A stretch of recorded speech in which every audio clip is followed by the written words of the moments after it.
எல்லாருக்கும் வணக்கம். இந்த பதிவில் எதை பற்றி பார்க்க போகிறோம் அப்படின்னு கேட்டிங்கன்னா, அதாவது மக்களே, இன்றைக்கி சீமான் அவர்கள் பேசும்போது விஜய் அவர்களை என்னென்ன விமர்சனம் பண்ணியிருக்காருன்னா, தலைவன் உனக்கே பயமாக இருக்குதுன்னா நீ எதுக்கு அரசியல் கட்சி வந்த, உனக்கே நீ பாதுகாப்பு கேட்டு போகிறிய, நான்லாம் பாதுகாப்பு கேட்டு போகிறேன்னா நான் தலைவன் தானே அப்படின்னு கேட்குறேன். அப்படி நான் என்ன சொல்கிறேன்னா, சீமான் அவர்களுக்கு, சீமான் நீங்கள் மனசாட்சி தொட்டு சொல்லுங்கள், நீங்கள் மிகப்பெரிய தலைவனா? உங்களுக்கு கூடக்கூடிய மக்களாக இருக்கட்டும், விஜய் அவர்களுக்கு கூடக்கூடிய மக்களாக இருக்கட்டும், ரெண்டுமே ஒன்றா? விஜய் அவர்களை மெயினாக பாதுகாப்பு கேட்டு போனது நல்லா நீங்கள் அறிக்கையில் படித்து பார்த்துருந்தீங்கன்னா உங்களுக்கு தெரியும். நீங்கள் படிக்காமல் ஒருத்தரை விமர்சனம் பண்ணணும் அப்படின்னு நினச்சா நீங்கள் விமர்சனம் பண்ணுறீங்க அப்படின்னா அப்படி உங்களுக்கு அந்த அறிவு எட்டும்? சொல்லுங்கள் பார்க்கலாம்.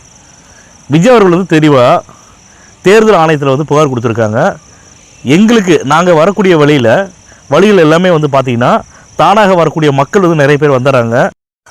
எங்களுடைய கட்சி நிர்வாகிகளை தாண்டி கட்சி தொண்டர்களாக இருக்கட்டும், அதே மாதிரி பொதுமக்களாக இருக்கட்டும், அதிகமாக கூட்டம் வந்துடுறாங்க. அதனால் பொதுமக்களுக்கு பாதுகாப்பு கொடுக்கறதுக்கு உண்டான காவல்துறை காவலர்கள் அங்கே பணியில் கிடையாது. பெரம்பூரை காட்டிலும் பெரம்பூரில் நல்லா ரெடி பண்ணியிருந்தாங்க, அரேஞ்ச்மெண்ட்லாம் பக்காவாக பண்ணியிருந்தாங்க. அங்கே விஜய் அவர்களை தேர்தல் பிரச்சாரம் பண்ணுறதுக்கு எங்களுக்கு ரொம்ப எளிமையாக இருந்துச்சு, ஈஸியாக இருந்துச்சு. அதனால் குளத்தூர் வரக்கூடிய வழிகள் எல்லாமே பார்த்திங்கன்னா போலீஸ்காரங்களே கிடையாது, காவல்துறை இல்லை. அப்போ காவல்துறை இல்லாமல் அந்த இடத்துல நின்று பேசும்போது கரூரில் எப்படி அந்த ஒரு வேவ் மக்கள் அலை வீசுச்சோ அதே மாதிரியான அலை குளத்தூரில் வீசுறங்காட்டி விஜய் அவர்கள் தேர்தல் பிரச்சாரத்தை ரத்து பண்ணிவிட்டு உடனே கிளம்பிட்டாங்க. அதனால் தேர்தல் ஆணையத்தில் தெளிவாக புகார் கொடுத்துருக்காங்க. மக்களுக்கு பாதுகாப்பு தரக்கூடிய காவலர்கள் அங்கே பணியில் கிடையாது. அதனால் மக்களுடைய பாதுகாப்புக்கு நல்ல காவலர்கள் எங்களுக்கு வேணும் அப்படின்னு சொல்லிட்டு அறிக்கை சொல்லிட்டு தான் அவங்க தேர்தல் ஆணையத்தில் புகார் பண்ணினாங்க.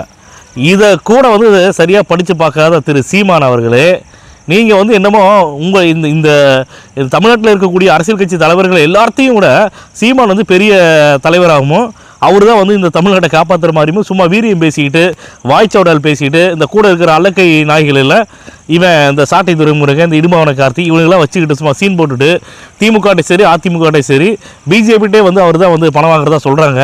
இதில் எந்த ஒரு மாட்டு கருத்தும் கிடையாது. அதனால் நீங்களாம் சீமான் தலைவருடைய தகுதியிலேயே நீங்கள் கிடையாது, சரியா? நீங்கள் கலெக்ஷன் ஏஜென்ட், அவ்வளோதான்.